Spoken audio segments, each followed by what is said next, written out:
The coffee I sipped from a paper cup, watching life pass by through the foggy window of the bustling cafe, was the same as anyone else's in line.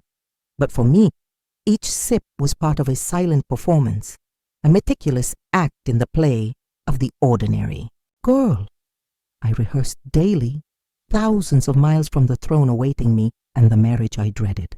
The streets outside, with their hurried yellow taxis and the constant hum of voices in different languages, were my temporary stage, a carefully chosen refuge where I could pretend for a limited time to be just another anonymous college student in a big American city, worried about exams and the next bill to pay. No one here knew who I truly was. The invisible burden I carried on my shoulders, the weight of centuries of history, and the expectations of an entire kingdom.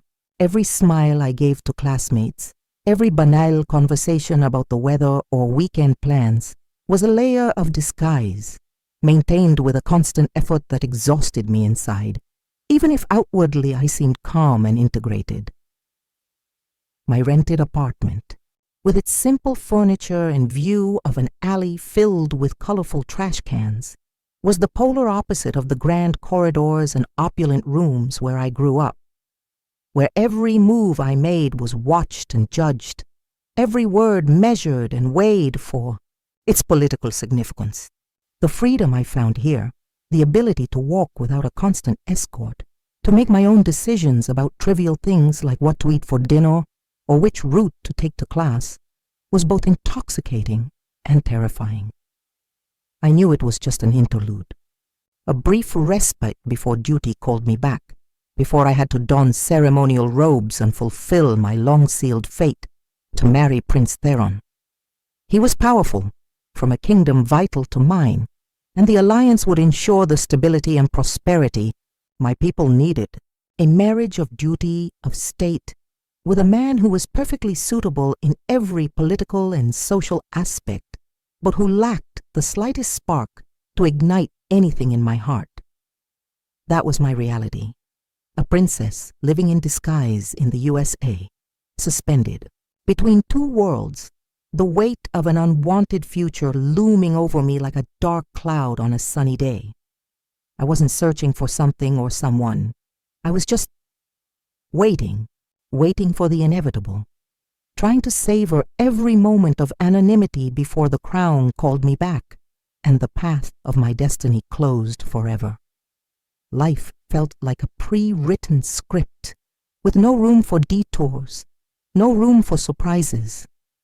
And that silent acceptance, that melancholic resignation, was my initial state, the foundation upon which my existence in the USA was built, a rare and solitary jewel, hidden in a common, unassuming setting, awaiting the moment to be revealed, or perhaps to find an unexpected escape that would change everything.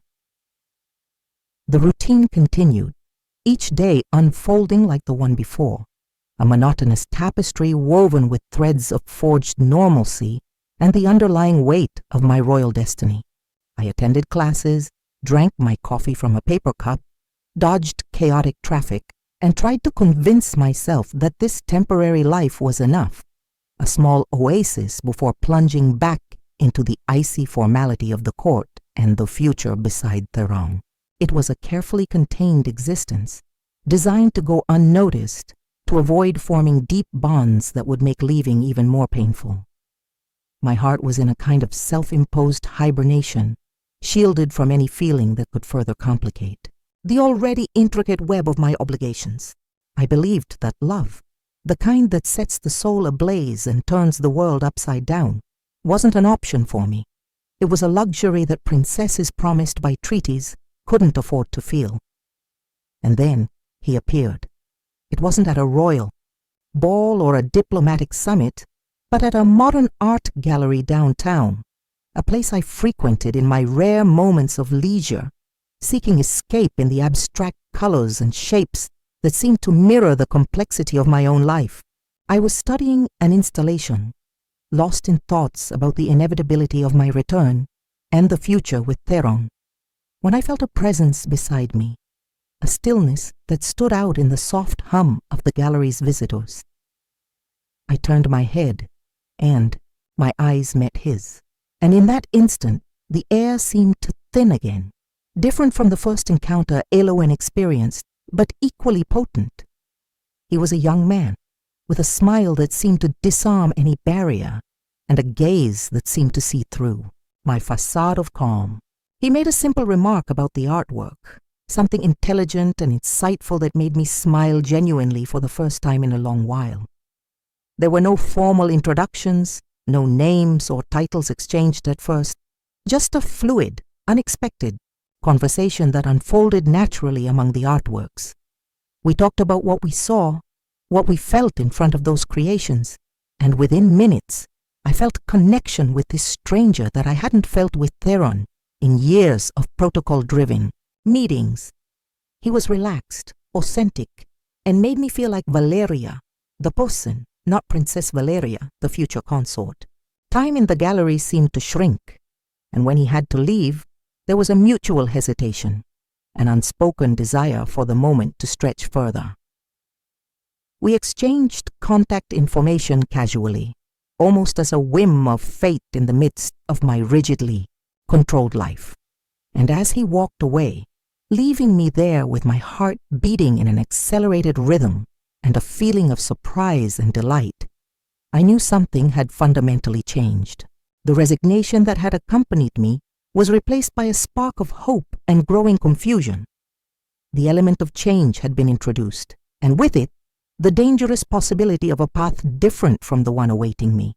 A path that, for the first time, seemed incredibly appealing, even knowing he wasn't the prince who was mine by right or duty. Act 1, in its middle, had been the stage for the encounter that would challenge my destiny.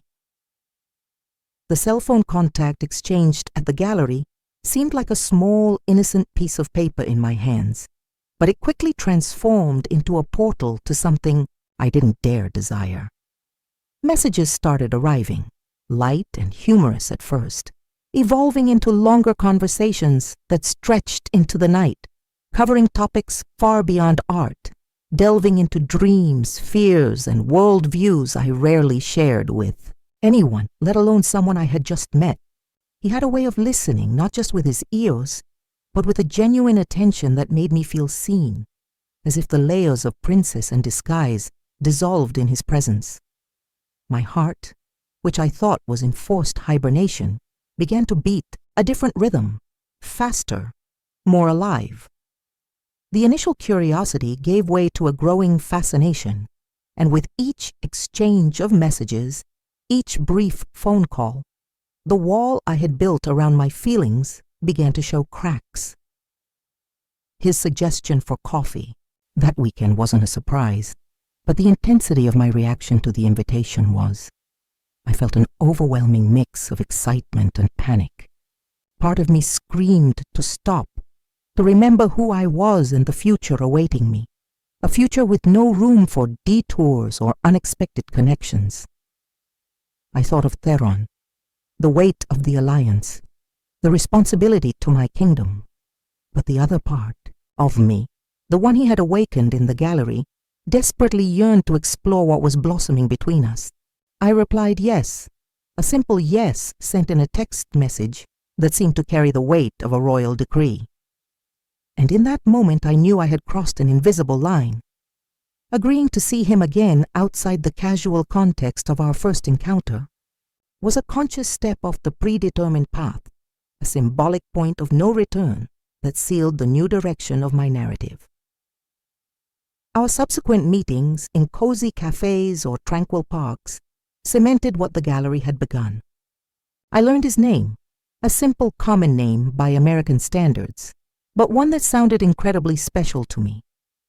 I discovered he was passionate about literature, that he had a shy smile when talking about something he loved, that his eyes changed color under different lights. Every detail about him drew me in further, contrasting sharply with the passionless familiarity I felt for Theron. I was falling in love, quickly and irrevocably, with a man who wasn't mine by right, by duty, or by any political or social logic. It was a dangerous feeling, a silent betrayal of my kingdom and my future.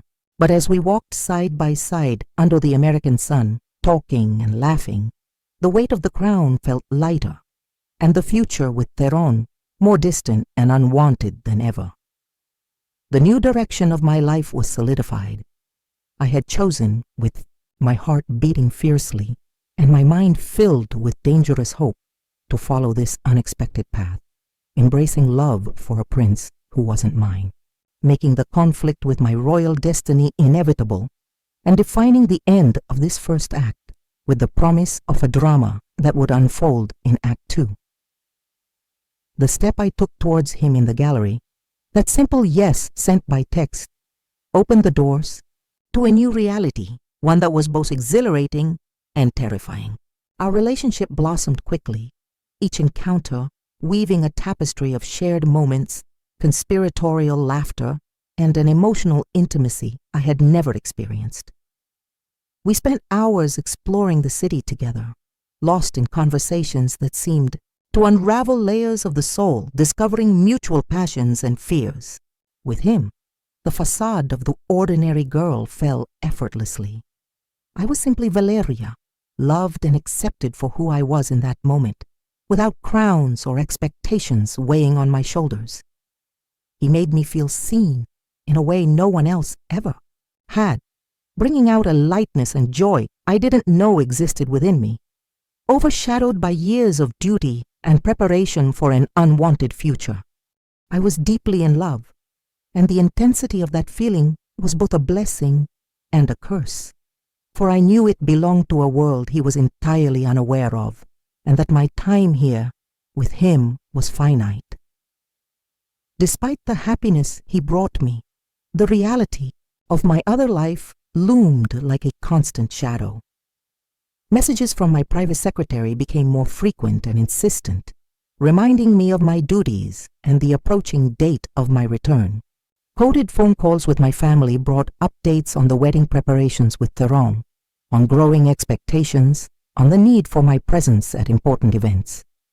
Each mention of my arranged future was a silent stab, a brutal reminder of the betrayal I was committing, not only to my fiancé and kingdom, but to my own destiny. I began to feel the pressure of leading a double life. The excuses I invented to justify my time and absences grew more complex. The fear of discovery intensified, turning moments of joy into spikes of anxiety. The mere mention of my real name in an international news report about the royal family sent a shiver down my spine.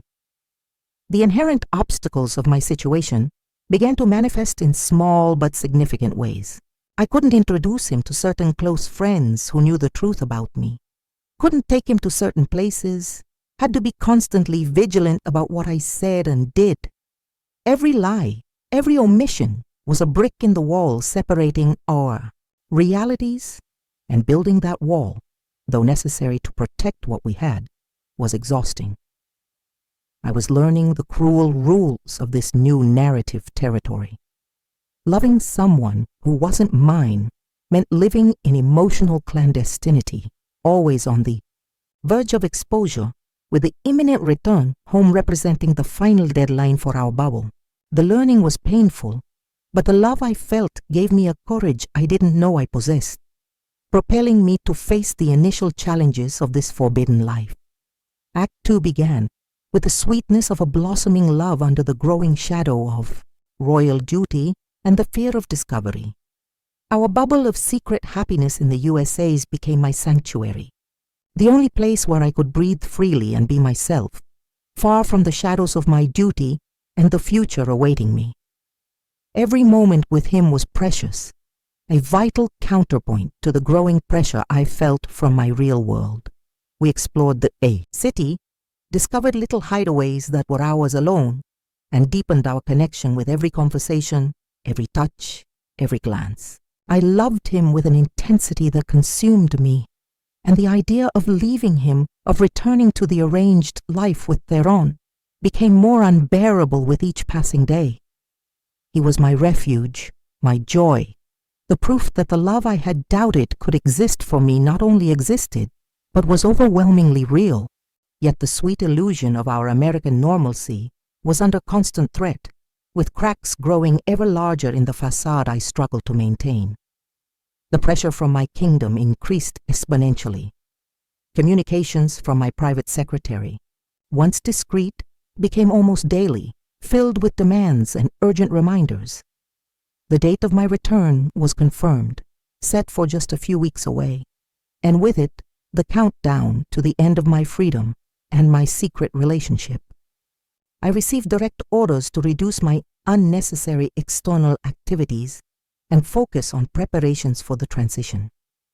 Worse still, I learned that security around me in the USA had been subtly reinforced, with additional eyes watching my steps.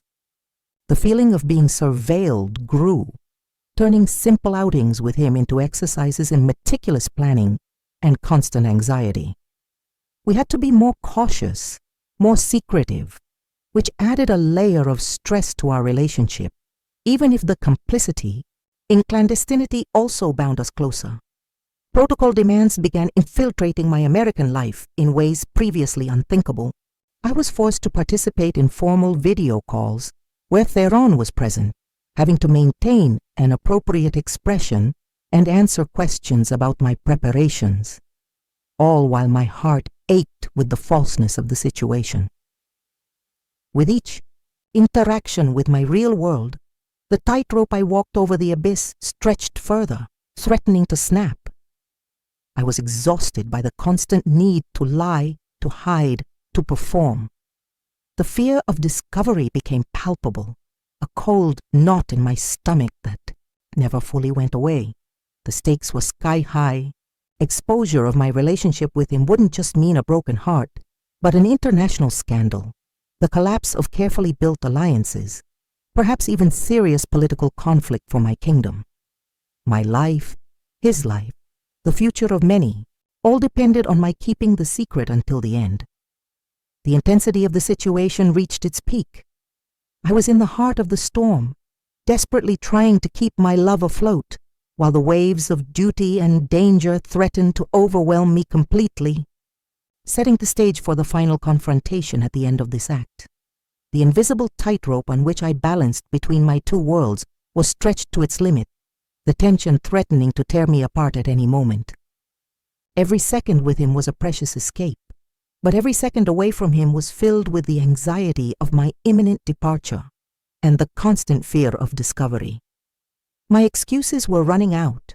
My private secretary was clearly suspicious of my lack of communication and my adjustment to the USA that seemed to involve unsanctioned activities. The date of my return was less than a week away, a crushing weight that made every goodbye to him a disguised farewell, a painful rehearsal for the final separation I could no longer avoid. I knew I needed to tell him about Theron, about my true status, about the arranged future awaiting me. But courage failed me, fearing the truth would destroy the fragile beauty we had built. I believed naively that I could manage the situation until the last moment, minimizing the impact. The crisis came on a Thursday afternoon, abrupt and relentless. I was with him at a small, discreet restaurant that had become one of our favorite spots, enjoying a quiet, stolen lunch amidst the chaos of my schedule. The conversation flowed easily. Laughter punctuated the comfortable silence between us, and for a brief moment I could almost forget the storm brewing on my horizon. Then I saw the movement outside. Two burly men in dark suits, with the rigid posture and alert gazes I instantly recognized, entered the restaurant, scanning the room with cold professionalism. They were from my security team, but there was an urgency and determination in their faces that made me freeze. My eyes met one of theirs, and the expression on his face confirmed my worst fear. They knew. They knew I was with someone. They knew who he wasn't. They knew the princess was disobeying. Chaos erupted in slow motion. The security team approached quickly, their voices low and urgent, but the authority in their tones unmistakable. "Princess Valéria, we need you to come with us immediately." The mask fell. My face must have reflected absolute panic. Beside me, he was stunned, looking from the men to me, confusion in his eyes turning to shock and then to painful realization as the words and my reaction clicked. "Princess?" he whispered, the words sounding strange and alien on his lips in the context of our secret American world. There was no time for explanations, for apologies, for anything. The brutal reality of my secret life exploded into our little sanctuary, exposing the raw truth about who I was and the insurmountable incompatibility between our worlds. I was practically escorted out of the restaurant, leaving him behind, stunned and hurt amidst the chaos my double life had just unleashed publicly. The violent turning point of Act 2 had arrived, forcing the crisis, and the future of everything we had built was suddenly and perilously uncertain. The outside world became a blur as I was swiftly led out of the restaurant, the muffled sound of the American streets replaced by the tense silence of the dark car that took me away, leaving behind not only the freedom I had found, but the man I loved. The image of his face, the confusion and pain etched in his eyes the moment the truth exploded, was seared into my mind, a silent torment that haunted me with every breath. I was back under my kingdom's control, though still on American soil, and the feeling was that of a luxury prisoner, confined by invisible walls of duty and protocol. I was taken to a secure residence, an impersonal and elegant place that screamed security and isolation, where every door had a guard and every window seemed to look out onto nothing. The contrast with the cozy little apartment and vibrant streets I had called home for the past months was brutal, a constant reminder of what I had lost. My security team, once discreetly present, now treated me with a mix of relief at having me under control and barely concealed disappointment for letting the situation reach this point. I was informed in cold, professional tones of the ramifications of my indiscretion, the urgent need to manage diplomatic damage, and how my immediate return was now imperative to stabilize the situation. My phone was confiscated, cutting off any possibility of contact with him, severing the last link to the life I had built away from the crown. With every word spoken by my guardians, every security measure imposed, the crushing weight of my title and destiny returned, with full force, threatening to smother me. I felt utterly powerless, torn from my bubble, and thrown back into the harsh reality of being a piece in a political game that seemed endless. The pain of being away from him, of knowing he was suffering and confused without a proper explanation, was almost unbearable. I spent the first hours in a state of numbness, caught between shock and despair, feeling that all my struggle to have a glimpse of a life of my own had been in vain. The tears came later, silent and bitter, a mourning for the love that had been, exposed and abruptly interrupted. But amidst the darkness of my temporary confinement, a stubborn spark began to glow. The anger at how I was treated, the injustice of having my heart and feelings ignored in the name of duty, and above all, the memory of the purity and joy I found with him, all began to fuel a growing determination. I wasn't just a piece to be moved. I was Valéria, the same Valéria he loved and who loved him back. I couldn't simply accept my fate without fighting, not after tasting what it meant to love and be loved truly. The recovery wasn't about returning to what was before, but about mustering the strength to face what came next, armed with the truth of my feelings. Act 3 began in my confinement, with the pain of loss and the silent resolve that the final battle for my future and my heart was only just beginning. The journey back home was a tense blur, each mile traveled narrowing the distance to the inevitable confrontation. I left behind the American landscape, the only place that knew my non-princess self, and approached the kingdom that was mine by birthright, but which now felt like a gilded cage. Upon arrival, there was no warm welcome, only the seriousness on the faces of the palace staff and the oppressive sense of being back under constant scrutiny. I was led directly to one of the grand meeting rooms, a place where state decisions were made, furnished with imposing antiques and portraits of ancestors who seemed to watch with silent disapproval. There, waiting for me, were my parents and the kingdom's most important advisors, their faces grim and serious, exuding the gravity of the situation my indiscretion had created. The atmosphere in the room was suffocating, laden with unspoken expectations and the disappointment I knew I had caused. The conversation began immediately, without preamble or displays of affection. My actions in the USA were presented as a threat to national security and the kingdom's stability. The marriage to Tehran was reaffirmed as the only guarantee for the future, the cornerstone of a vital alliance. The arguments were logical, irrefutable in their political basis, focused entirely on duty, honor, and the consequences for the people. My needs, my feelings, the existence of the man I loved, all were reduced to a regrettable distraction, a youthful mistake that needed to be corrected urgently and discreetly.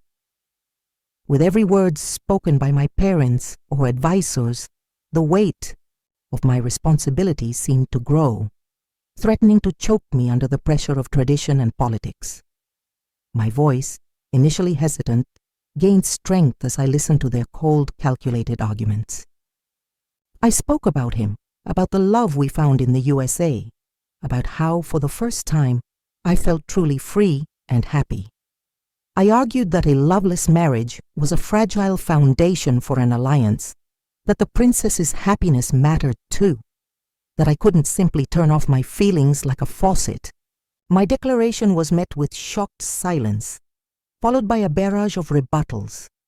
My mother spoke of sacrifice, my father of legacy, the advisors of geopolitical risks. They reminded me that princesses don't marry for love, but for the good of the kingdom. The tension reached its peak when I categorically refused to accept Tehran as my future husband, declaring that my heart belonged to another. The response was a cold, unequivocal ultimatum. I would fulfill my duty or face the full consequences of my disobedience, which would be severe for me and potentially for him. The final confrontation had occurred, the battle for my destiny, fought in the coldness of that room, and though I had declared the truth of my heart, the opposing forces seemed to have the upper hand, leaving me at a point of maximum crisis before the final resolution. The ultimatum hung in the air of the meeting room like a sentence, the choice between duty and my heart laid out cruelly clear. The following days were an agonizing limbo, spent in my palace quarters under constant surveillance, every second filled with the weight of the decision that rested entirely on my shoulders. I replayed every moment with him in the USA's, every shared laugh, every glance that promised a different future, the intoxicating feeling of being loved for who I was. I compared it to the prospect of a life beside Tehran, an existence of protocol, forced smiles at state events, and emptiness where love should be. The choice, however terrifying, became inevitable. I couldn't betray the love I had found, not after tasting its truth. I couldn't marry a man I didn't love, couldn't condemn my heart to exile in the name of politics. The resolve that had begun in my confinement in the USA solidified. I would choose myself and the love I had found, whatever the cost. I communicated my decision to my parents the next morning, the formal meeting room replaced by the cold intimacy of their private quarters. My words were met with deep disappointment and bitter resignation. They tried to argue one last time, reminding me of the consequences, of my future, of my lineage. But my resolve was unshakable. I was renouncing my place in the line of succession, giving up my title and everything that came with it. It was a clean, painful cut, a formal separation from a world I had known since birth. The procedures were swift and efficient, a series of signed documents that sealed my fate, transforming Princess Valéria into just Valéria. There was a moment of silence after the final signature, an empty space where the future I was expected to have dissipated into the air. And though there was an undeniable sense of loss, there was also a strange lightness, the absence of the crown's weight I had carried for so long. My departure from the palace was discreet as my secret arrival in the USA months earlier. There were no crowds, just a few loyal staff members with sad looks. My destination, the USA, where I had found love, where I had lost my title, where I hoped to find the chance for a new life. I didn't know if he would forgive me for hiding the truth, if he would still feel the same after the chaotic exposure, if I would even find him amidst the vastness of the country. The future was uncertain, a blank page I would have to start writing alone. But as the plane took off, leaving, behind the borders of my former kingdom, I felt a wave of hope mingled with apprehension. I had renounced a throne for love, a title for a feeling that seemed more valuable than any crown jewel. The love for a prince who wasn't mine had indeed led me to a path I never imagined, a path that, though uncertain, was finally mine to tread. The victory wasn't in the fairy tale, but in the courageous choice to follow my heart, proving that some connections are stronger than any crown. The story of Princess Valéria ended there, and the story of Valéria who loved a prince who wasn't hers and fought for it was only beginning to unfold on a new continent, guided by the hope of reuniting with the one who had become my true kingdom. Several years have passed since that flight back to the USA, years woven with the complexity of who I am now, no longer a princess of a distant kingdom, but Valéria, a woman who traded a crown for a heart, a title for a love that defied all rules, reuniting with him, whose name to me now sounds like the only possible name for the person he is, wasn't immediate, nor was reconciliation simple. The pain in his eyes at the restaurant took time to heal. The confusion and shock of that revelation required patience and brutal honesty from both sides. I had to tell him the whole story, the truth behind the American facade, the weight of duty, the impossibility of my arranged future, and how desperately I fell in love with him, even knowing I shouldn't. He, in turn, had to process that the woman he fell for was in fact a princess fleeing her own destiny. It wasn't easy. There were moments of doubt, of pain, questions about whether we could truly build something lasting on a foundation of such great secrets and sacrifices. But the love that blossomed between us in the USA was resilient, rooted in the authenticity we found in each other away from the expectations of my real world. Little by little, we rebuilt trust, communicating with an openness that was previously impossible. My new life in the USA wasn't grand like the palace, but it was mine. I found a job, built a routine that was truly my own, and with each day, the sense of freedom grew stronger. There were no more guards following me, no protocols to rigidly adhere to, just the daily choices of an ordinary life. And he was by my side, navigating this new normal with me. Our conversations now included reflections on the past that shaped us, on the cost of my choice, but also on the beauty of the life we were building together, brick by brick. Today, sitting in our small apartment, watching life pass by on the street outside, the smell of impending rain lingering in the air, I feel a peace I never knew in the palace corridors. I gave up a kingdom, a grand and secure future, a marriage of convenience with a powerful prince. In exchange, I gained a life that is entirely mine, beside the man I love, a man who wasn't the prince who was hers, by the rules of my old world, but who became my entire world. Love triumphed, not violently or revolutionarily, but through my quiet and steadfast choice, through the renunciation that freed me to be who I am and love who I chose. Our story is unusual, marked by secrets and sacrifices, but it's ours. And looking at him, sitting by the window, reading a book, with the soft light of dusk illuminating his face, I know I made the right choice. The love for a prince who wasn't. Mine cost me a crown, but it gave me a life, and that, to me, was the greatest victory of all.